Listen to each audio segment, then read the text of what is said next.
HC Storytime, and today we're going to be reading the first half of Revolutionary War on Wednesday, and it's part of the Magic Treehouse series. Okay, so let's see what happens. Chapter 1, Wednesday. "Wake up, Jack," Annie whispered. Jack opened his eyes. He looked at his clock. It was 6 a.m. "Come on," Annie whispered. She was standing at his bedroom door, already dressed. "Now?" said Jack. "Yeah, it's Wednesday. We have to go to the treehouse," she said. "Oh man, Wednesday," said Jack. Suddenly, he was wide awake. "We have to help save Camelot," said Annie. I know," said Jack, scrambling out of bed. "Meet you out front," said Annie. Jack quickly changed into his jeans and t-shirt. He threw his notebook and pencil into his backpack. Then he slipped down the stairs and out the front door. Annie was waiting in the gray early light. "All set?" she whispered. "Yep," said Jack. They took off running across their yard. They ran down their quiet street and into the Frog Creek woods. Soon they came to the treehouse. They climbed up the rope ladder. In the early light, they saw Morgan's note, the same note they'd found on Sunday. Jack picked it up and read aloud. "Dear Jack and Annie, Camelot is in trouble. To save the kingdom, please find these 4 special kinds of writings from my library. Something to follow, something to send, something to learn, something to lend. Thank you, Morgan." Annie picked up a piece of paper lying on the floor. It was a list of rules from the famous nurse Clara Barton. They had met her on the journey to Civil War. "On Sunday we found the first special writing," said Annie. "Something to follow." "Yeah," said Jack. "Now we need to think and find the second thing, something to send." He picked up a book lying near the note. The cover showed soldiers in a snowy riverbank. The title was The Revolutionary War. Jack frowned. "Uh-oh," said Annie. "Another war," said Jack, sighing. "You still want to go?" said Annie. "We have to," said Jack. He hated the suffering he'd seen in the Civil War, but they had no choice. They had to help Morgan and save Camelot.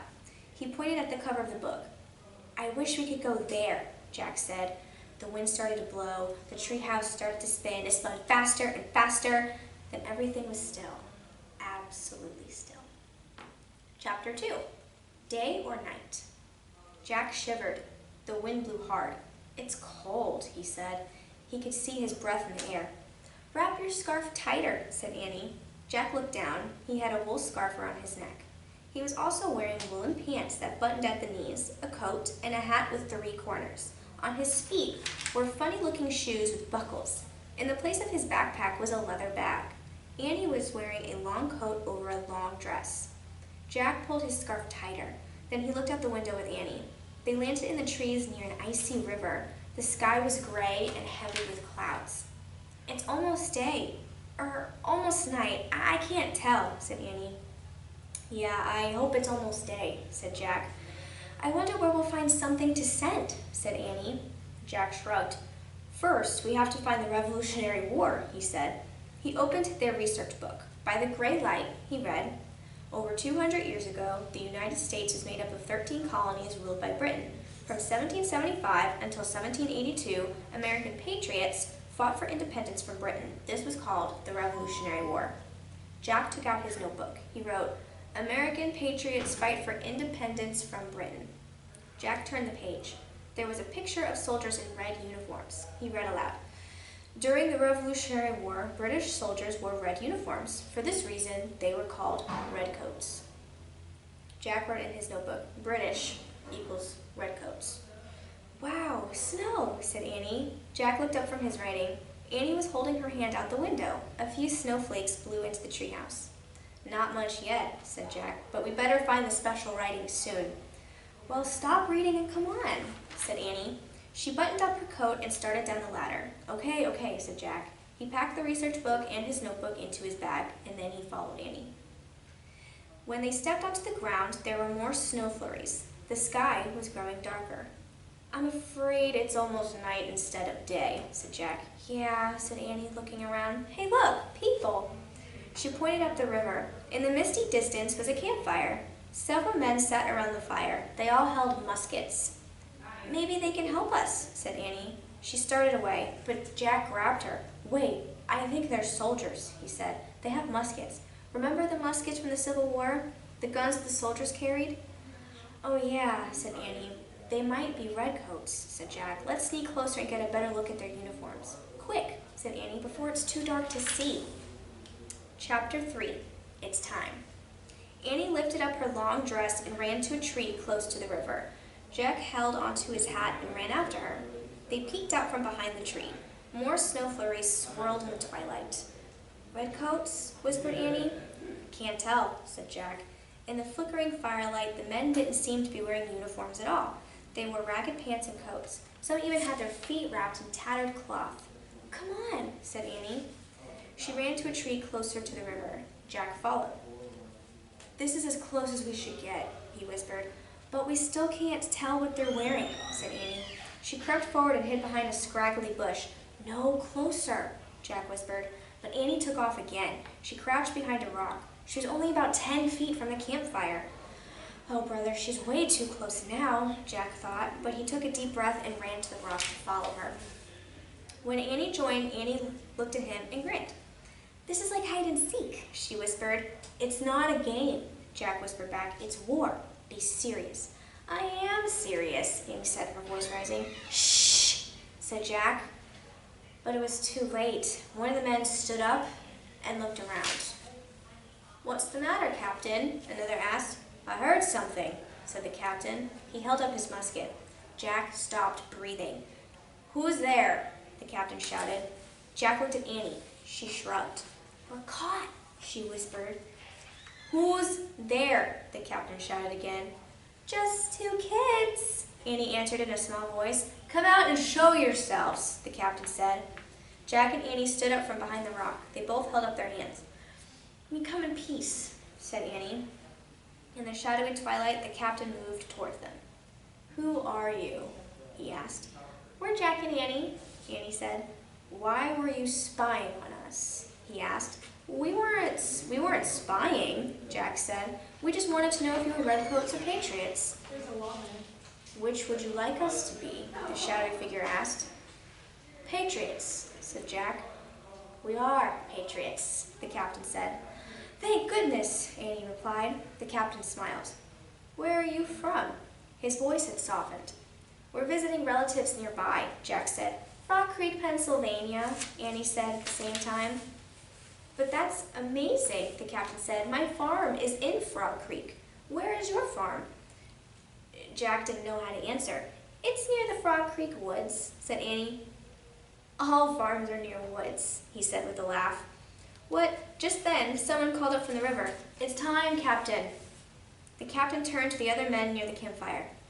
It's time, he repeated. The soldiers quickly put out their fire. They stood up with their muskets on their shoulders. Time for what, Captain? Annie asked. Time to meet up with our commander-in-chief, he said. Return to your family now, so your mother and father won't worry about you. Yes, sir, said Jack. It's nice to see children, the captain said. I was just trying to write a letter to my own son and daughter. I didn't know what to say. Tell them that you miss them, said Annie. The man smiled. And I do indeed, he said softly. Then he turned and headed up the riverbank.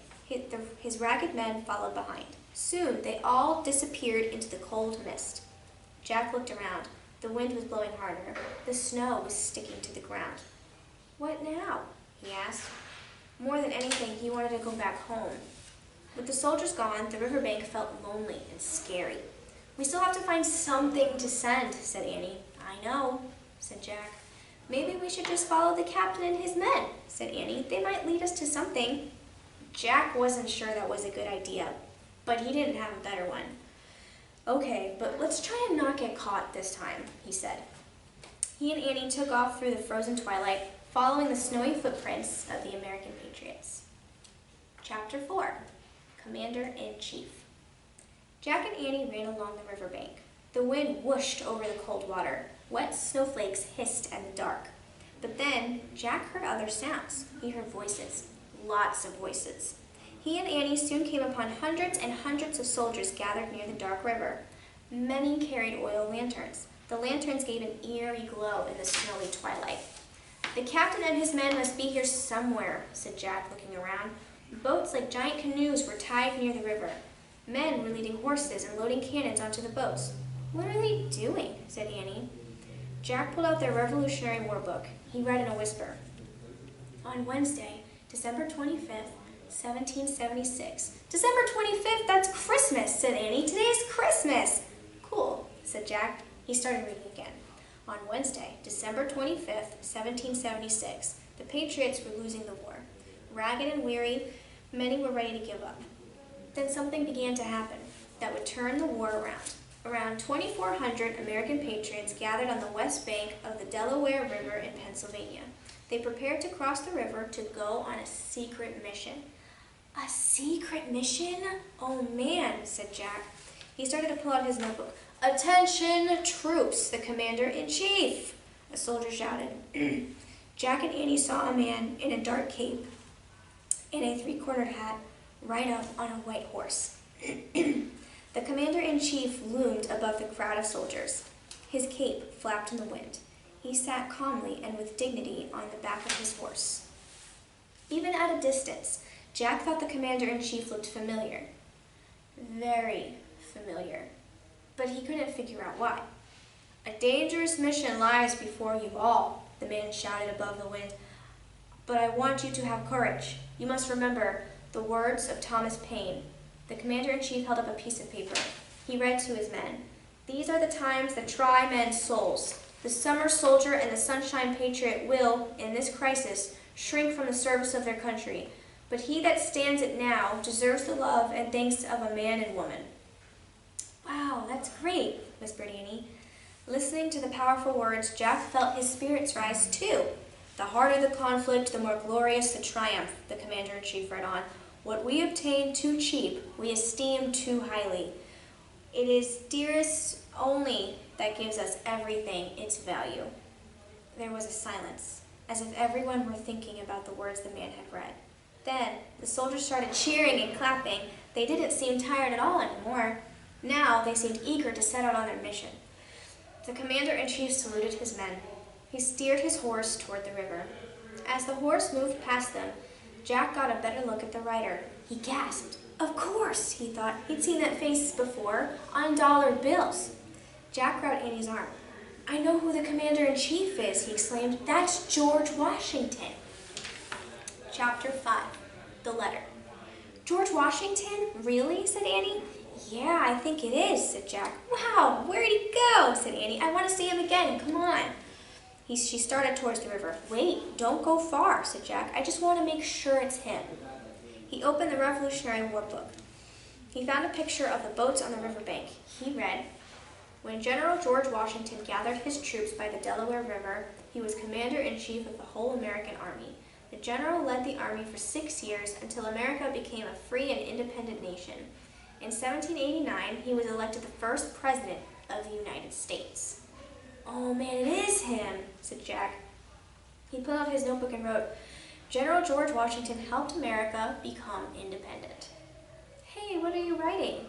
Someone asked. Jack looked up. A bearded soldier was pointing at him. Jack shoved the Revolutionary War book and his notebook into his bag. Nothing, sir, he said. He started walking away. The man shouted after Jack, but Jack ran down towards the river and lost himself in a crowd of soldiers. When he looked over his shoulder, he was relieved. The bearded man was nowhere in sight. Stop, young man! Someone shone a lantern right in Jack's face. Jack gasped. It was the captain. I told you to go home, Jack, the captain said sternly. Where's your sister? Jack looked around. Where was Amy? I don't know, he said. Find her at once and go back to your family, the captain ordered. Our secret mission is very important. Children will only get in the way. Yes, sir, said Jack. The captain started to leave, but he stopped.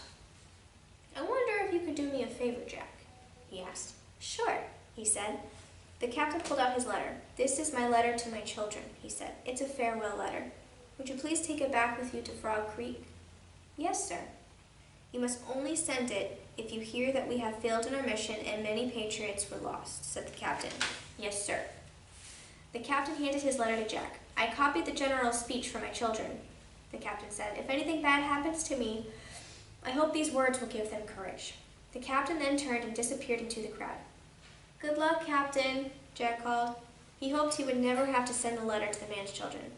Suddenly, Jack clutched the letter to his chest. Send, he whispered. This letter was the writing they'd been looking for, something to send. He and Annie could go home now. Their mission was over.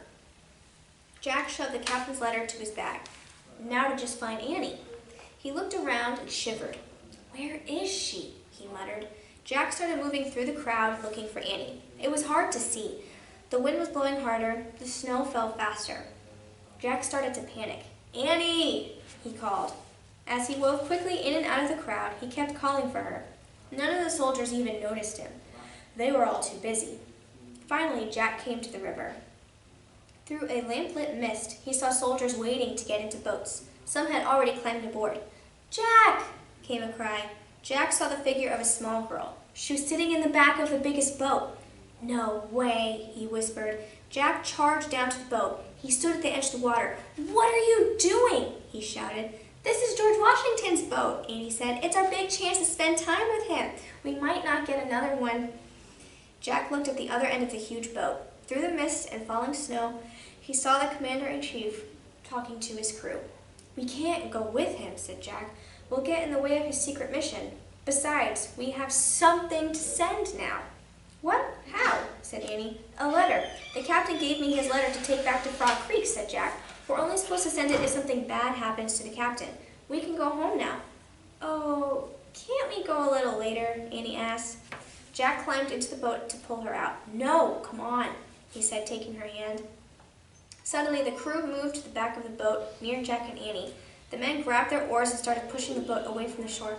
"We're taking off," said Annie. "No, we have to get out," Jack said to the rowers, but the men were working too hard to pay attention. They were using their oars to hack up the ice at the edge of the river. "Excuse me," Jack said in a loud voice. Just then, the boat jolted forward. Jack nearly lost his balance. The boat broke through more ice. Rough waves sloshed against its tides. "We have to go back," said Jack.